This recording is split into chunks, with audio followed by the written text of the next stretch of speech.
Merci beaucoup. Masquire. Merci beaucoup, Masquire, Kindirimbo nziza. pour cette belle chanson.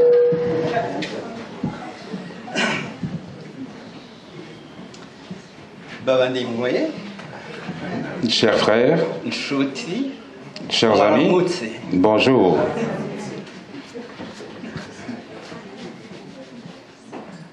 Ndanezerewe. Je suis très heureux Kubabona. pour vous voir aujourd'hui. Sabato nziza. Bon sabbat. Imana ni nziza. Tu es bon. Imana ishimwe. Que Dieu soit loué. On continuera le reste la prochaine. Tuzakomeza ubutaha.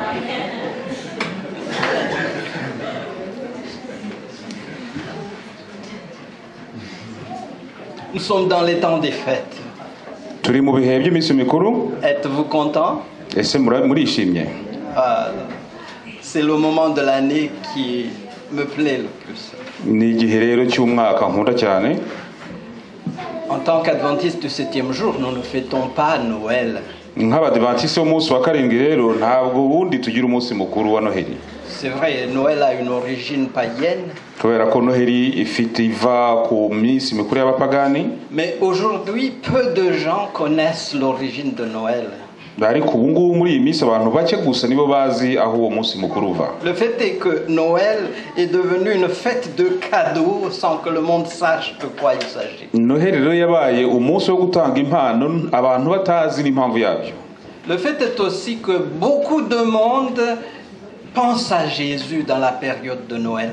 Ikindi kandi uko abantu benshi batekereza kuri Yesu ku munsi wa Noheli. Et je trouve que c'est un privilège pour nous de pouvoir profiter de cette fête pour faire connaître Jésus aux autres. Nkaba nibwira yuko ari byiza ko twafata kuri uwo munsi tuwukoresha kugira ngo tubwirize Yesu Kristo. Et c'est aussi un privilège pour nous de pouvoir nous approcher davantage de Jésus. Ni amahirwe dufite natwe kuri twe kugira ngo dukomeze kugenda twegera Yesu Kristo. Aujourd'hui, je pensais à ce passage que nous venons de lire tout à l'heure. Uyu munsi natekereje kuri iri somo tumaze gusoma. Avant d'y aller en profondeur, j'aimerais que nous remercions le Seigneur pour ce moment qu'il nous donne. Mbere yo kwinjira muri iryo somo rero reka dusenge. Oui, Seigneur notre Dieu, tu es bon et c'est par ta grâce que nous sommes ici et nous t'en sommes reconnaissants. Merci aussi, Seigneur, pour cette occasion que tu nous accordes de méditer sur ta parole. Nous voulons que tu sois au milieu de nous, que tu entres dans chacun de nos cœurs et que nous puissions comprendre ta volonté et aussi la mettre en pratique au nom de Jésus. Amen.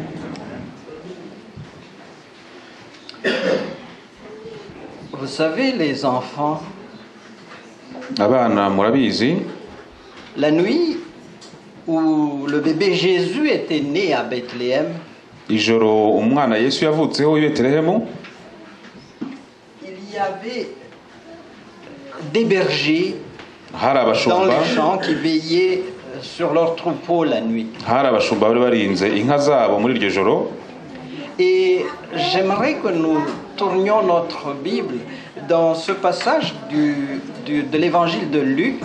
Nkaba nifuza ko twafungura Bibiliya zacu muri Luka. Luc chapitre 2 à partir du verset 9. Luka igice cya kabiri uhereye ku murongo wa 9. Je vais même lire à partir du verset 8 et vous allez voir combien c'est beau ce passage. Ndasoma mpereye ku murongo wa 8 ndetse mwumva ukuntu iri somo ari ryiza cyane. Je vais le lire en français d'abord, puis Donald le lira en Kinyarwanda tout à l'heure. Il y avait dans cette même contrée des bergers qui passaient dans les champs les veilles de la nuit pour garder leurs troupeaux. Et voici, un ange du Seigneur leur apparut, et la gloire du Seigneur resplendit autour d'eux. Ils furent saisis d'une grande frayeur. Mais l'ange leur dit, « Ne craignez point, car je vous annonce une bonne nouvelle qui sera pour tout le peuple le sujet d'une grande joie. c'est qu'aujourd'hui, dans la ville de David, il vous est né un sauveur qui est le Christ, le Seigneur. Et voici à quel signe vous le reconnaîtrez. Vous trouverez un enfant emmailloté et couché dans une crèche. Et soudain, il se joignit à l'ange une multitude de l'armée céleste, louant Dieu et disant « Gloire à Dieu dans les lieux très hauts et paix sur la terre parmi les hommes qui l'agréent. » Lorsque les anges les eurent quittés pour retourner au ciel, les bergers se dirent les uns aux autres « Allons jusqu'à Bethléem et voyons ce qui est arrivé, ce que le Seigneur nous a fait connaître. » Et ils y allèrent en hâte. Et ils trouvèrent Marie et Joseph et le petit enfant couché dans la crèche. Kwereka umurongo wa munani Luka igice cya kabiri kwereka umurongo wa munani haravuga ngo muri icyo gihugu harimo abungeri bararaga ku gikumba bahindana kurinda umukumbi wabo. Nuko marayika w'umwami Imana abahagarara iruhande, ubwiza bw'umwami burabagirana bubagota impande zose, bagira ubwoba bwinshi. Marayika arababwira ati mwitinya, dore ndababwira ubutumwa bwiza bw'umunezero mwinshi uzaba ku bantu bose, kuko uyu munsi umukiza abavukiye mu murwa wa Dawidi, uzaba Kristo umwami. Iki nicyo kiri bubabere ikimenyetso, nuko muri busange umwana w'uruhinja yoroshwe imyenda y'impinja, aryamishijwe mu muvure w'inka. Muri ako kanya haboneka ingabo zo mu ijuru nyinshi ziri kumwe na marayika uwo, zisingiza Imana ziti mu ijuru icyubahiro kibi cy'Imana, no mu isi amahoro abe mu buyishimira. Ku murongo wa 15 haravuga ngo abamarayika bamaze gusubira mu ijuru, abungeri baravugana bati nimuze tujye i Betelehemu turebe ibyabayeyo, iby'umwami Imana itumenyesheje. Bagenda bihuta basanga marayika na Yosefu n'umwana w'uruhinja aryamishijwe mu muvure w'inka. Amen. Nous avons entendu plusieurs fois ces histoires, surtout le jour de Noël. Dans le passé, j'ai bien aimé entendre ces histoires dans mon église. Igitekerezo twacyumvishe kenshi kandi kikadushimisha muri iki gihe cya Noheli. Mais aujourd'hui, je voudrais juste rester sur le verset 14. Uyu munsi rero nkaba nifuze ko tuguma ku murongo wa 14. Gloire à Dieu dans les lieux très hauts et paix sur la terre parmi les hommes qui l'agréent. Mu ijuru icyubahiro kibi cy'Imana, no mu isi amahoro abe mu buyishimira. C'est la parole de ces multitudes d'anges qui apparaît aux bergers. Aya ni amagambo y'abamarayika benshi babonekeye aba bashumba. Gloire à Dieu dans les lieux célestes et paix sur la terre parmi les hommes qui l'agréent. Icyubahiro kibi cy'Imana mu ijuru n'amahoro abe mu buyishimira. Dans ma dernière prédication, je vous ai donné 2 raisons pour lesquelles Jésus était venu sur la terre. Mu kibwirizwa cyanjye gishize nababwiye impamvu ebyiri zatumye Yesu aza. La première raison pour laquelle il était venu était pour montrer au monde entier et à l'univers tout entier que Dieu est juste et bon. Impamvu ya mbere nuko yifuzaga kwerekana ku isi yose ndetse n'ibintu mu biremwa byose ko Imana ari nyakuri. Et la deuxième raison est que Dieu justifie ou Dieu sauve ceux qui ont la foi en Jésus. Indi mpamvu ya kabiri akaba ari uko Imana irokora abantu bafite kwizera muri Kristo. Donc Jésus était venu pour montrer la justice de Dieu. Yesu rero yaje kwerekana ukuri kw'Imana et pour apporter le salut au monde entier. No kuzana agakiza ku isi yose. Et le verset 14 nous dit gloire à Dieu dans les lieux très hauts et paix sur la terre parmi les hommes qui l'agréent. Ku murongo wa 14 haratubwira ngo mu ijuru icyubahiro kibi cy'Imana no mu isi amahoro abe mu buyishimira. Voilà Jésus qui arrive sur la terre, il vient de naître. Nguyu Yesu ruje ku isi amaze kuvuka. Et les anges exclament gloire à Dieu dans les lieux très hauts. n'abamarayika baririmba bati icyubahiro cy'Imana mu ijuru, Paix sur la terre parmi les hommes qui l'agréent. abe ku isi ku bantu Imana yishimira. Et nous voyons dans ce verset deux raisons pour lesquelles Jésus était venu sur la terre. Turabona rero impamvu ebyiri muri iri somo byatumye Yesu aza kuri iyi si. Premièrement, Impamvu ya mbere, Jésus était venu sur la terre pour proclamer la gloire de Dieu. Yesu yari yaje kuri iyi si kugira ngo yerekane icyubahiro cy'Imana, Gloire à Dieu dans les lieux très hauts. icyubahiro kibi cy'Imana mu ijuru. Et deuxième raison, Jésus était venu sur la terre pour apporter la paix parmi les hommes. Icya kabiri ni uko Yesu yari aje kuri iyi si kugira ngo azane amahoro mu bantu. Louons Dieu pour ce qu'il a fait pour nous. Dushimira Imana ku byo yadukoreye byose. La première partie nous invite à louer Dieu aussi. Igice cya mbere rero kiturarikira gushima Imana, gusenga Imana. Louons Dieu par nos prières. Dusenga Imana n'amasengesho yacu. Louons Dieu par nos chants. Gushimira Imana n'indirimbo zacu. Louons Dieu par une vie conséquente à notre christianisme. Gushima Imana tugira ubuzima buberanye n'ukwizera kwacu. Et chaque jour, cherchons d'autres manières de louer Dieu par nos paroles, par nos actes, par nos gestes et même par nos pensées. Buri munsi rero tukaba dukwiriye guhindura imibereho yacu, dushima Imana mu bitekerezo byacu, mu mikorere yacu, no mu bintu byose mbese biri mu mpande zacu. Je ne vais pas rester longtemps sur cette première partie. Les anges ont loué Dieu et rendu gloire à Dieu. Ntabwo ndi bugume cyane kuri iki gice, ariko abamarayika bashimiye Imana ndetse bayiha icyubahiro.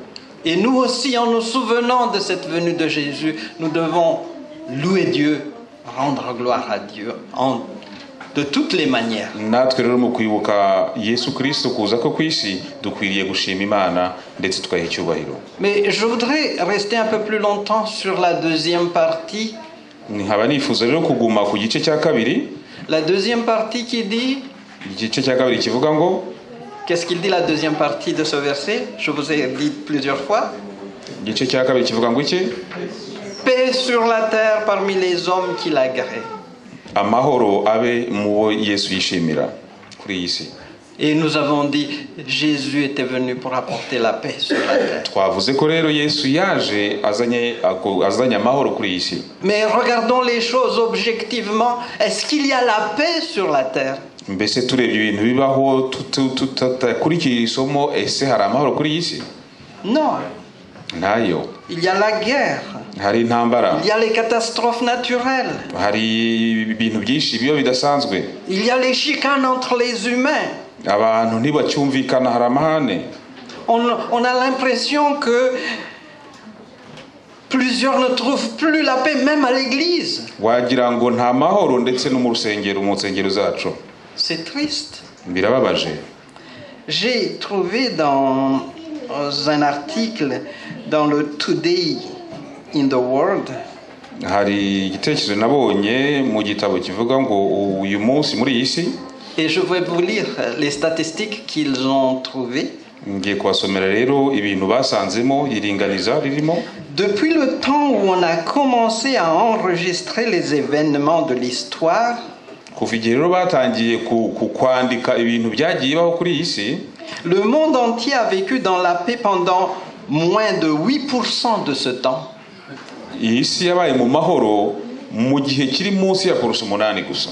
Ce journal a découvert que icyo kinyamakuru rero cyasanze il y avait 3530 années enregistrées. Hari imyaka 3530.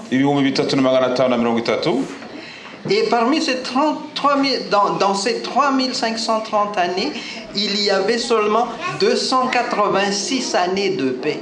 Muri iyo myaka rero 3530 harimo imyaka gusa 286 y'amahoro.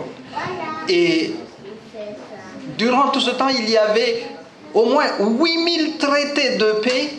Muri icyo gihe rero harimo amasezerano 8,000 y'amahoro. Mais ces traités de paix ont été tous brisé. ariko ayo masezerano y'amahoro akaba yarageze aho bakayashwanyaguza. Alors, nous pouvons dire qu'il n'y a pas de paix sur la terre. dushobora kuvuga ko nta mahoro ari kuri iyi si.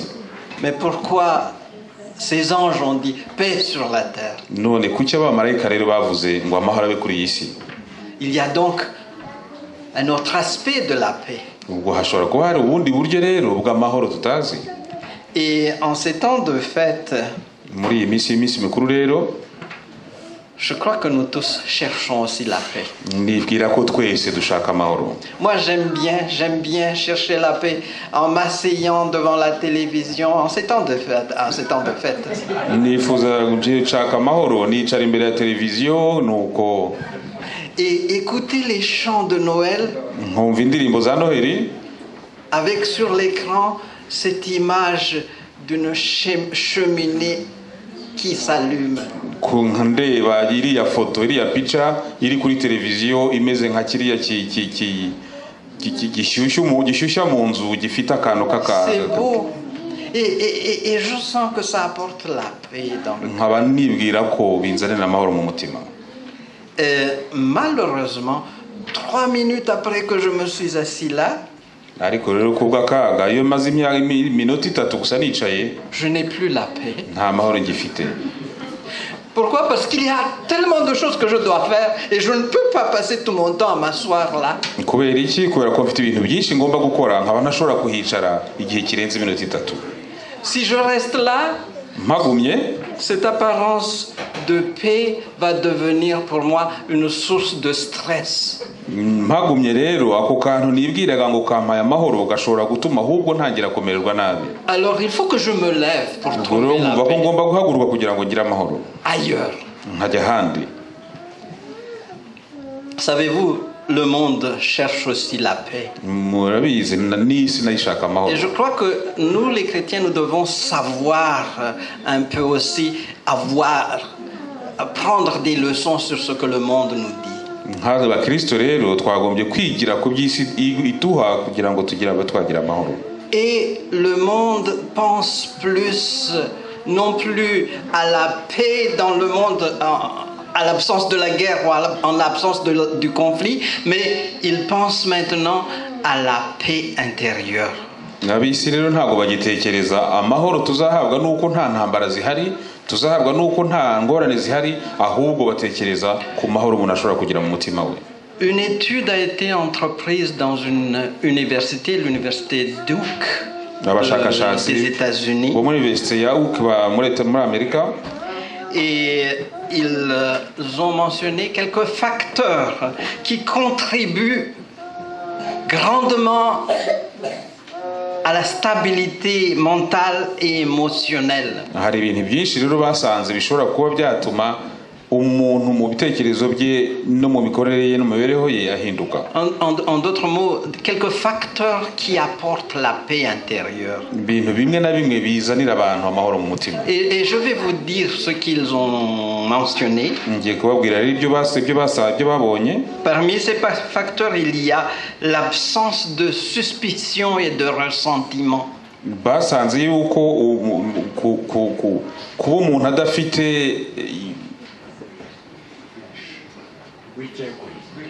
suspicion, absence de suspicion et ressentiment.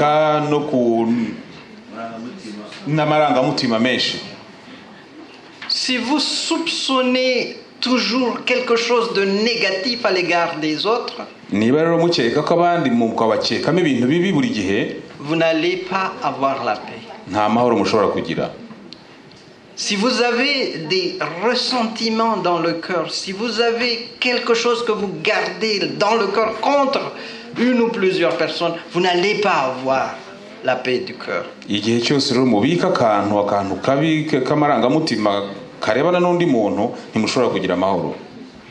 Donc, si nous voulons avoir la paix, il faut qu'il y ait cette absence de ressentiment, cette absence de suspicion.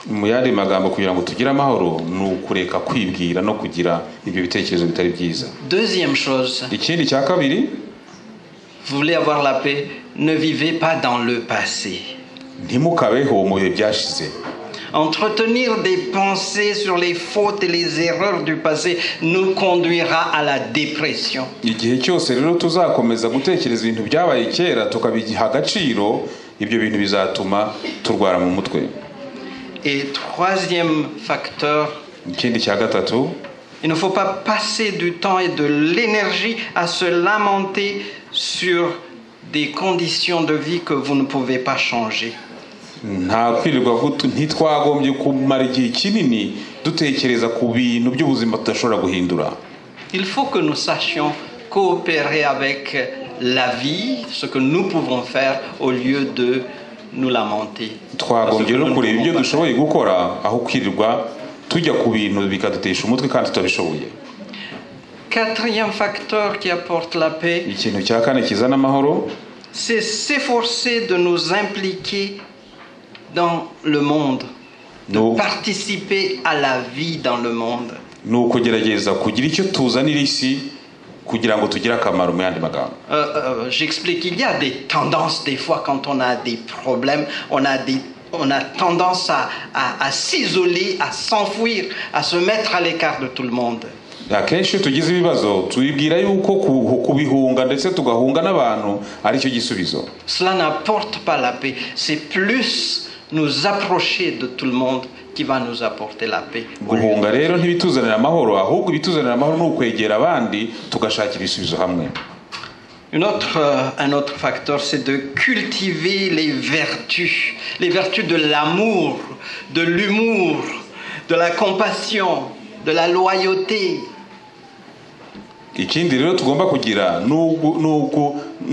ngiye gukoresha ijambo guhinga, ni uguhinga mu mitima yacu, kugira urwenya, kugira urukundo, kugira ubuntu no gutanga amahoro mu yandi magambo. Et il ajoute, n'attendez pas trop de vous-même. Ntimugategereze byinshi kuri mwebwe. Quand il y a trop d'écart entre votre attente et votre capacité d'atteindre vos objectifs, vous allez avoir des stress. Iyo rero dufite imigambi irenze ubushobozi bwacu, byanze bikunze tuzarwara umutima. Donc sachez que nous ne sommes pas encore des anges. Il faut pas que nous nous attendions trop de nous-mêmes. Mumenye yuko tutaraba abamarayika, ntitukibwire ko hari ibintu byinshi dushobora gukora mu mibereho yacu kandi tutabishoboye. Cela ne dit pas que nous devons nous arrêter là, mais nous devons toujours progresser. So kuvuga yuko tuguye kwicara aho ngaho tugafunga amaboko, ahubwo dukwiye gutekereza kujya mbere.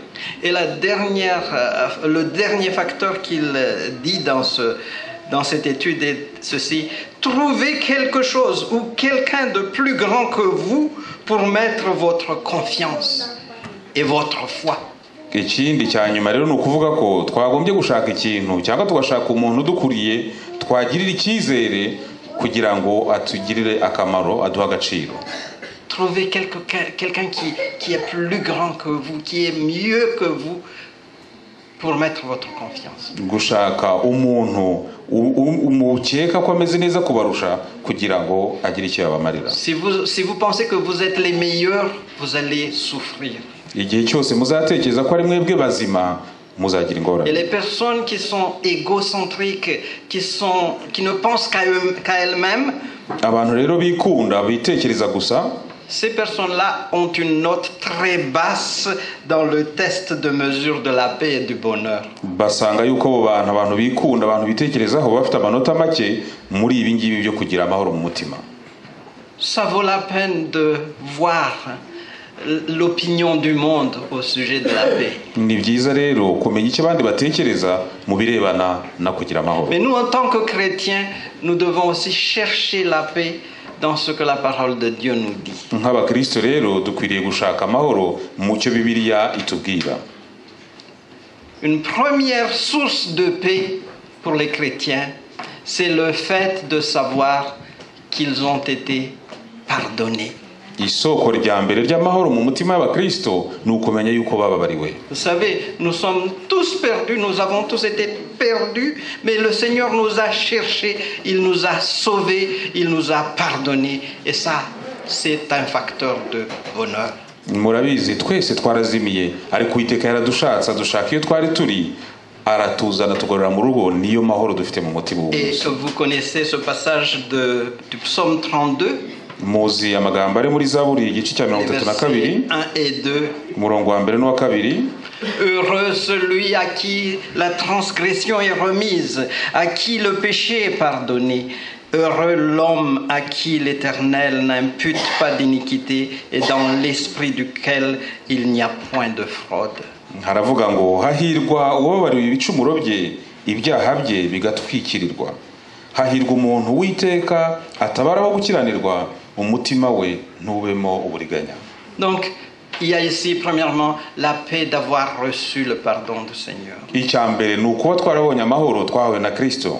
Et ce pardon, nous pouvons l'avoir si nous venons au Seigneur et confessons nos péchés dans une repentance sincère.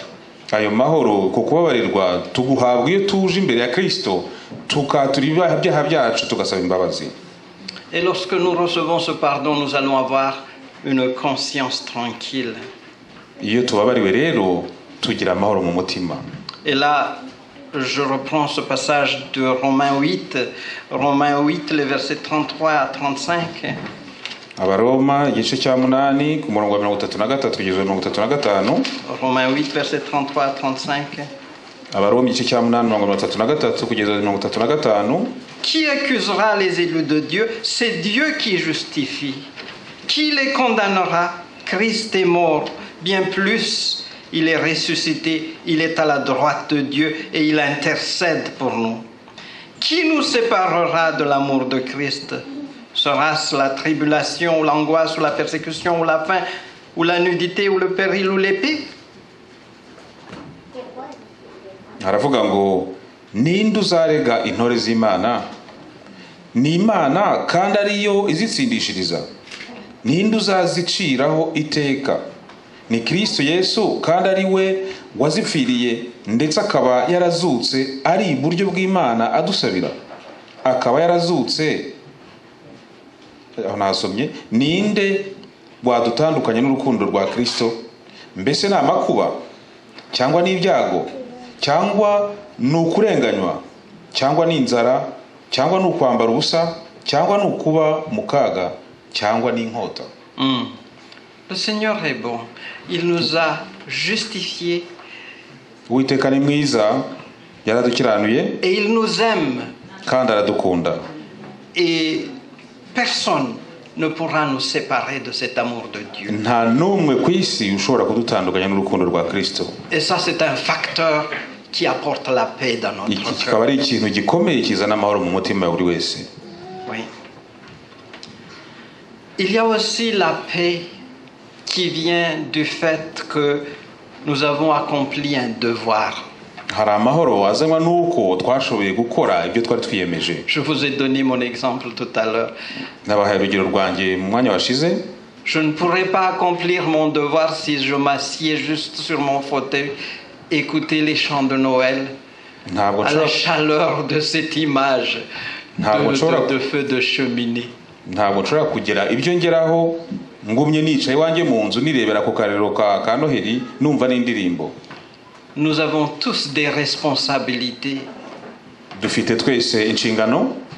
Et le fait d'accomplir comme il faut les responsabilités qui pèsent sur nos épaules, cela va apporter la paix dans nos cœurs.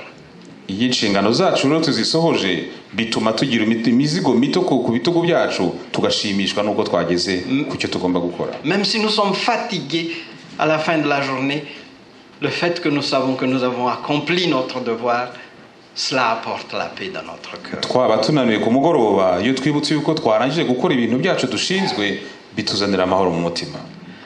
Il y a un autre facteur de paix que je voudrais aussi vous donner. Hari ikindi kintu kizana amahoro nifuza kubaha. C'est la paix de la réconciliation avec un ennemi ou avec un frère ou une sœur.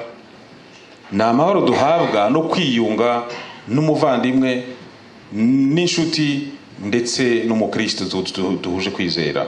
Imaginez quand vous venez à un endroit et que voilà une personne avec qui vous avez quelque chose dans le cœur qui vous a énervé, qui vous a fait du mal et que vous ne voulez même pas vous réconcilier avec cette personne, cela ne vous apporte pas la paix.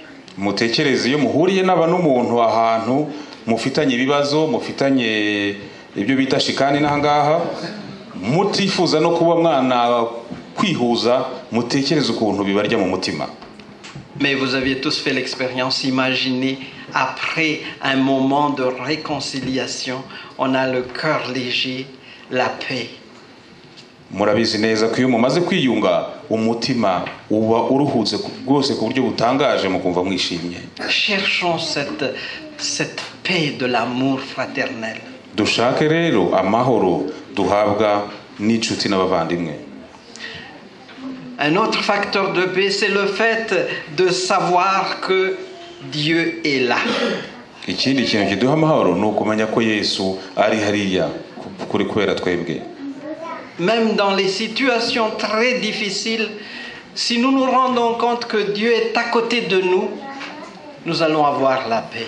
Mu bihe bikomeye uko byaba bimeze kose iyo twibutse yuko Imana turi hafi tugira amahoro. Dans le psaume 23, vous connaissez ce psaume, je vais étudier cela par cœur en Kinyarwanda un jour. Muri Zaburi 23 murahazi neza. Au verset 4, il est dit: quand je marche dans la vallée de l'ombre de la mort, je ne crains aucun mal. Pourquoi? Car tu es avec moi. Naho nanyura mu gikombe cy'igicucu cy'urupfu sinzatinya ikibi cyose kuko ndi kumwe nawe. J'ai la paix car tu es avec moi. Mfite amahoro kubera kuri kumwe nanjye. Et une autre chose, Ikindi, la paix, c'est de savoir aussi que sa vie a un sens et qu'il y a une espérance. ikindi kiduha amahoro ni ukumenya ko ubuzima bwacu bufite akamaro kandi ko hari icyizere cy'uko buzagenda neza.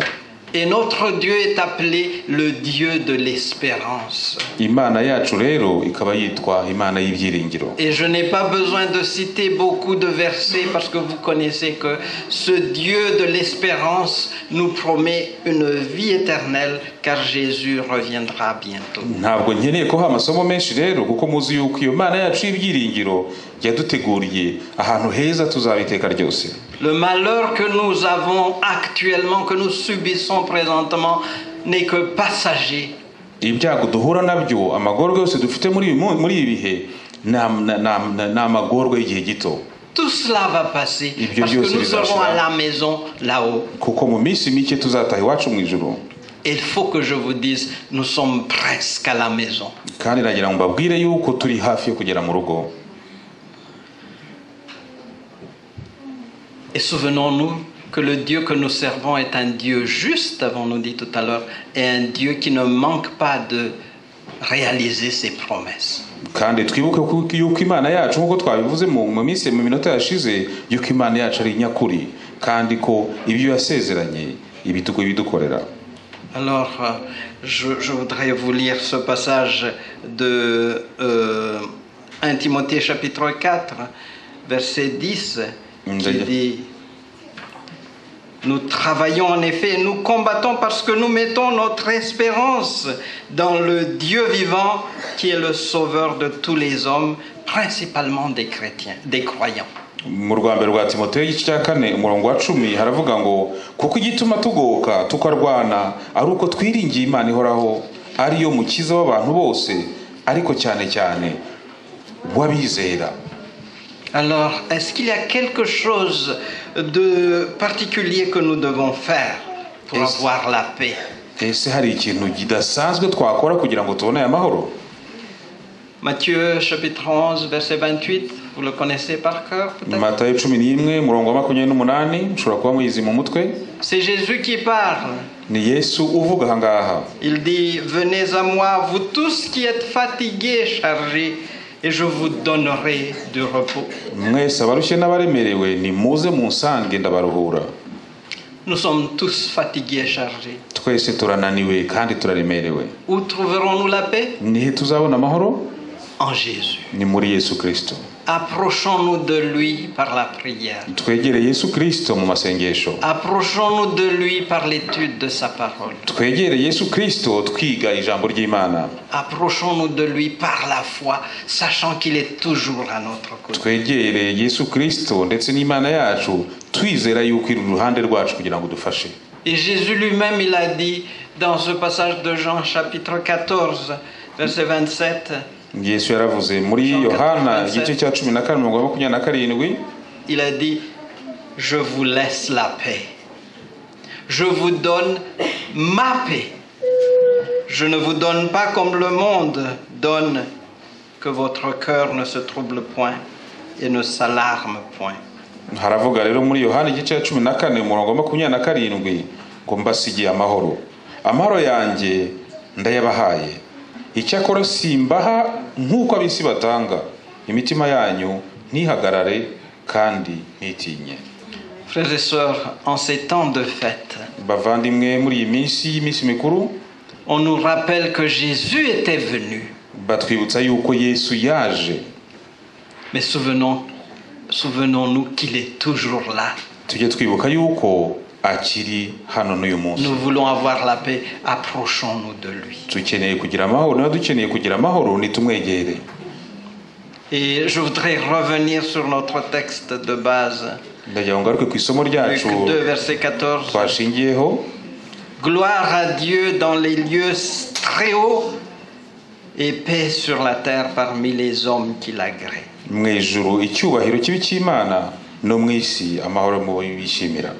Gloire à Dieu dans les lieux très hauts pour ce qu'il a fait pour nous, d'avoir envoyé Jésus pour nous sauver. Icyubahiro kibi cy'Imana mu ijuru kubera ko yatwohereje Yesu. Et la suite, paix sur la terre, sur les hommes qui l'agréent. Amahoro abe mu bo yishimira. Si vous lisez dans d'autres passages, dans d'autres versions de la Bible, vous allez trouver paix sur la terre parmi les hommes de bonne volonté. Musomye mu zindi bibiliya zanditswe haravuga ngo amahoro abe mu bagabo bafite gushaka kwiza. Et j'ai pu comprendre que ces hommes de bonne volonté, ce sont les hommes et les femmes qui ont décidé de faire la volonté de Dieu. Nkaba narumvise yuko rero abo bagabo bafite gushaka kwiza ari abagabo n'abagore bakomeje gushakisha Yesu Kristo bafite imigambi myiza. Frères et sœurs, si nous voulons avoir la paix, Bavandimwe, niba dushaka kugira amahoro, aujourd'hui, décidons-nous de faire la volonté de Dieu. uyu munsi twiyemeze gukora gushaka kw'Imana. Dans le passé, nous avons fait notre propre volonté. Mu bihe byashize twakoze ibyo twifuzaga mu mibiri yacu, Mais désormais, parce que nous cherchons la paix, mettons-nous du côté de Dieu. ariko kuva uyu munsi tujye ku ruhande rw'Imana, Marchons avec Jésus tugendane na Yesu et prenons cette décision ferme de faire la volonté de Dieu et non la nôtre. dufate icyemezo kuva uyu munsi cyo gukora gushaka kw'Imana twiye gukora gushaka Et kwacu. tournons-nous constamment à la parole de Dieu pour connaître mieux sa volonté. Duhindukire rero Bibiliya dushakemo gushaka kw'Imana, Et cherchons en même temps à connaître Jésus. dushake muri icyo gihe kumenya Yesu Kristo, Parce que la vie éternelle, c'est de connaître Dieu, le Père, et de connaître Jésus qu'il a envoyé. kuko ubuzima bw'iteka byose ari ukumenya Imana no kumenya Yesu Kristo wohereje kugira ngo azadukize. Jésus était venu pour nous sauver. Yesu yaje azama no kudukiza. Jésus est là pour nous aider. Yesu ari hano kugira ngo dufashe. Et Jésus reviendra pour accomplir la totalité de notre salut et pour que nous puissions vivre avec lui au ciel pour l'éternité. Kandi ari hafi kugaruka kugira ngo amasezerano azayasohoze, amasezerano yo kuzabana nawe iteka ryose mu ijuru. Que le Dieu de paix remplisse notre cœur. Imana yacu, Imana y'amahoro yuzure mu mitima yacu, Et nous garde fidèles en lui jusqu'au retour de Jésus. kandi ikomeze kuturinda turi abakiranutsi kugeza igihe Yesu azagarukira. Prions. Dusenge. Merci Seigneur. pour la bonne nouvelle de la venue de Jésus sur la terre. Merci pour le salut que Jésus a apporté pour nous. Merci pour le pardon que tu nous accordes. Merci aussi, Seigneur, pour ta présence actuelle dans notre vie. Donne-nous une foi ferme pour que nous nous rendions compte à tout moment que tu es à côté de nous et donne-nous, Seigneur, la bonne volonté de faire ta volonté afin que ta paix reste dans nos cœurs. En Jésus, nous te prions. Amen.